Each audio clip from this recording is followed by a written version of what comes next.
Movie के start में हम एक ब्यूटी सैलून को देखते हैं जहाँ पर हमें एक बहुत ज्यादा खूबसूरत वैम्पायर दिखाई जाती है जिसका नाम रैन होता है। ये यहाँ पर 500 साल से रहती है और इसने यहाँ पर एक हिडन रूम बना रखा है जहाँ पर ये अपना सारा सामान रखती है, जैसे कि सनस्क्रीन और ब्लड सप्लाई जो कि इसका फूड होता है। रैन बिना सनस्क्रीन लगा और बिना प्रॉपर ड्रेसअप के बाहर नहीं जाती है। ये अपने आप को पूरा कवर रखती है क्योंकि अगर इसके ऊपर सनलाइट पड़ी तो ये जल जाएगी क्योंकि ये एक वैम्पायर है। रैन बहुत अच्छी वैम्पायर होती है। ये 500 साल की हो गई है इसलिए ये ह्यूमन ब्लड नहीं पीती है। ये कूपन्स का यूज करती है और शॉप से जाकर एनिमल ब्लड लेती है। मतलब ये इतनी ज्यादा डिसिप्लिन वाली है कि इंसानों का खून ना पीकर एनिमल्स का ब्लड पीती है। इस बेचारी के पास कोई पैसे भी नहीं होते और ना ही ये कुछ कमा पाती है क्योंकि इसका सैलून ज्यादा चलता ही नहीं है। और जो इसकी ओनर होती है वो बहुत ज्यादा खतरनाक औरत होती है। वो इसे धमकाती रहती है, अगर तूने मुझे पैसे नहीं दिए तो मैं तुझे यहाँ से निकाल दूंगी। रैन रोज स्टेशन के बाहर अपने पोस्टर्स बांटती है कि कोई तो आकर मेरे सैलून पर मेकअप करा ले, लेकिन इसकी बात पर कोई भी ध्यान नहीं देता। अभी ये स्टेशन पर खड़ी ही होती है तभी से एक नोट उड़ता हुआ दिख जाता है। किसी को रेगिस्तान में पानी दिखेगा तो वो तो उसके पीछे भागेगा ही, इसलिए ये भी नोट लेने के लिए भागती है। और जैसे ही ये नोट को झपटती है ये देखती है ये तो नकली नोट है, जिसके बाद ये सैड होकर अपने घर जाने लगती है। रास्ते में इसके बराबर में से एक लड़का गुजरता है तो इसे लगता है कि इसके पास तो जाने पहचाने खुशबू आ रही है। इस लड़के का नाम ली होता है। ये अभी 6 महीने बाद यूएसए से पढ़ाई कर वापस आया है। आज रैन अपने सैलून पर डिस्काउंट भी देती है लेकिन तब भी कोई नहीं आता है और आज फिर से वो जानी पहचानी खुशबू रैन को आती है क्योंकि ली आज यहीं पर मेकअप कराने आया होता है क्योंकि ली टीवी शो में इंटरव्यू देने के लिए जा रहा होता है। रैन अपनी नाक को बंद कर लेती है ताकि वो ली की खुशबू को दूर कर सके और ना सूंघ सके क्योंकि ली में से बहुत ज्यादा अट्रैक्टिव फ्रेग्रेंस आ रही होती है। अभी रैन ली का मेकअप कर ही रही होती है तभी वहाँ पर लैंडलॉर्ड आ जाती है जो कि ली की मॉम होती है। वो बहुत ज्यादा खूंखार होती है। ये ली को यहाँ पर मारना आई होती है। ये ली से कहती है कि मैंने तुझे यूएस पढ़ाई करने के लिए भेजा था और तू यहाँ पर वापस आ गया। और ली पर बहुत ज्यादा गुस्सा होती है। ली किसी तरह अपनी जान छुड़ाकर वहाँ से भाग जाता है। ओनर रैन से कहती है कि ये मेरा बेटा है और मेरे मरने के बाद यही सारी प्रॉपर्टी को संभालेगा, इसलिए बाहर मैंने इसे प्रॉपर्टी की पढ़ाई करने के लिए ही भेजा था, लेकिन ये वापस आ गया। अगर तूने इसका मेकअप करा तो समझ तू गई और अगर तूने ऐसा किया तो मैं तेरा 1 महीने का रेंट माफ कर दूंगी, लेकिन इसका मेकअप मत करियो तू। और अगले दिन ली ऑडिशन के लिए जाता है और उसके चीक्स वहाँ पर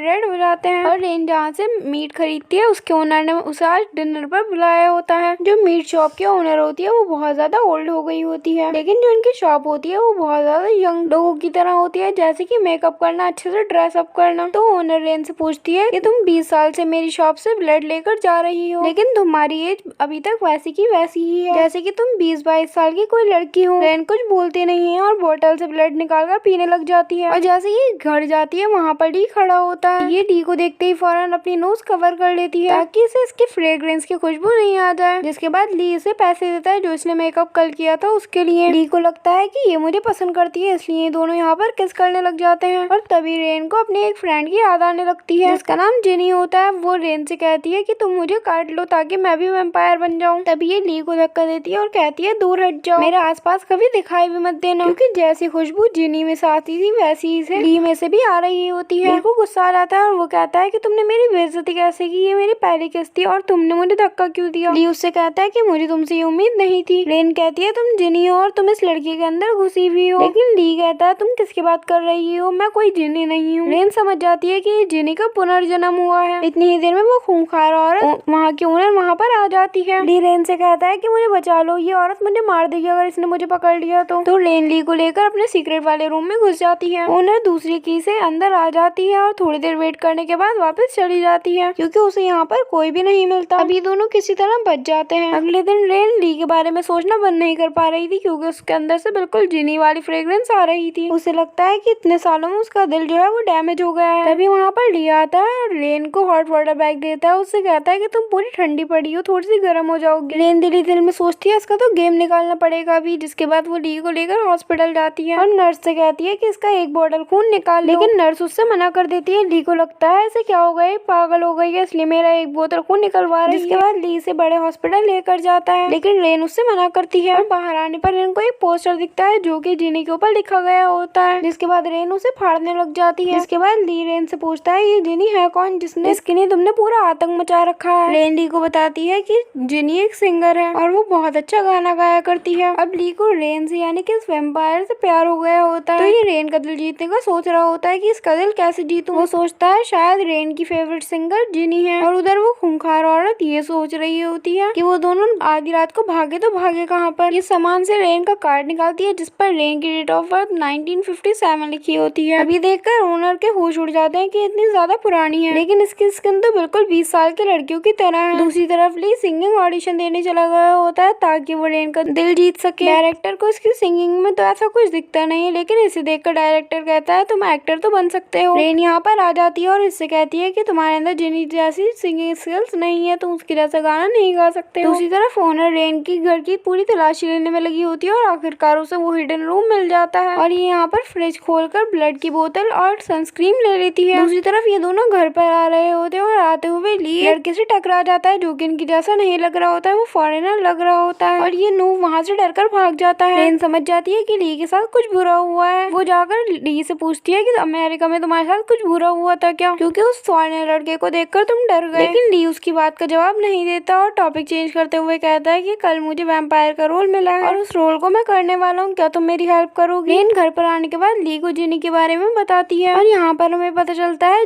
रेन जब बिल्कुल शुरू में वैम्पायर बनी थी तब जिनी ही उसका ख्याल रखा करती थी, मतलब कि 500 साल पहले वो उसे ब्लड पिलाया करती थी। वो ली को बताती है कि वैम्पायर बहुत ज्यादा खतरनाक होते हैं, वो कई सदियों तक जीते रहते हैं और वो मरते नहीं है। ली उससे कहता है कि मुझे भी वैम्पायर बनना है और यहाँ पर ये रेन को अपनी स्क्रिप्ट दिखाता है जो जिसमें से एक 15 साल के बच्चे का रोल मिला होता है, इसे वैम्पायर के साथ घूमना होता है। दूसरी तरफ वो खूंखार औरत पूरी तैयारी में बैठी होती है, उसे पता चल गया होता है कि रेन एक वैम्पायर है, इसलिए वो सारा सामान जमा कर रही होती है। उसकी पूरी तैयारी हो गई होती है, उसने होली क्रॉस ले लिया होता है और अदरक भी पीस ली होती है। भाई अदरक से वैम्पायर भागते हैं क्या? मुझे तो नहीं पता, अगर आपको पता हो तो कमेंट बॉक्स में जरूर बताइएगा। बाय द वे रेन ली को चाइल्ड एक्टिंग सिखा रही होती है और तभी ये दोनों यहाँ पर किस करने लग जाते हैं, पता नहीं क्यों लेकिन करने लगते हैं और रेन का कंट्रोल अपने ऊपर नहीं रह पाता, इसलिए वो ली का खून पीने लगती है और तभी से होश आता है और ये रोने लगती है। और यहीं पर हमें एक पास का सीन दिखाया जाता है। जिनी रेन से कहती है कि मुझे काट लो। अब रेन को जिनी में से बहुत ज्यादा अच्छी खुशबू आया करती थी, इसलिए वो उसे काट लेती है और जिनी मर जाती है और जो जिनी का ब्लड था वो क्रिस्टल में बदल गया, जिसे इसने अब तक नेकलेस बनाकर अपने गले में पहना हुआ है। और अब 500 साल बीत चुके हैं, ली भी उसके जैसा स्मेल करता था और रेन ने अभी भी वैसा ही किया जैसा इसने 500 साल पहले किया था। अब ली का ब्लड भी जब नीचे गिरता है तो वो भी क्रिस्टल बन जाता है। रेन ली को मरने नहीं दे सकती, इसलिए वो बिना सनस्क्रीन लगाए बिना कुछ लगाए ली को हॉस्पिटल लेकर जाने लगती है और उसके पास कोई भी प्रोटेक्शन नहीं होता है, इसलिए वो रास्ते में पूरा जल जाती है। मीट ओनर भी यहाँ से गुजर रही होती है तो रेन उनसे कहती है कि ली को जल्दी से हॉस्पिटल लेकर जाओ। वो जल्दी से ली को हॉस्पिटल ले जाती है। ली कुछ दिन बाद ठीक हो जाता है, लेकिन वो 2 निशान उसके गले पर रह जाते हैं जो रेन ने उसके गले पर काटा था और उसके कई दिन बाद भी रेन घर पर नहीं आती और उसका सैलून भी कई टाइम तक नहीं खुलता। एक दिन ली काफी टाइम तक इंतजार करने के बाद किसी तरह सैलून में घुस जाता है और फॉर्चुनेटली वहाँ पर रेन आ भी जाती है। ली उससे कहता है कि मैं शुरू से जानता हूँ कि तुम वैम्पायर हो और वो रेन को फिर से चैलेंज करता है कि मेरे फिर से काट लो और तभी यहाँ पर ओनर आ जाती है। तभी हमें एक पहले का सीन दिखाया जाता है जहाँ पर ओनर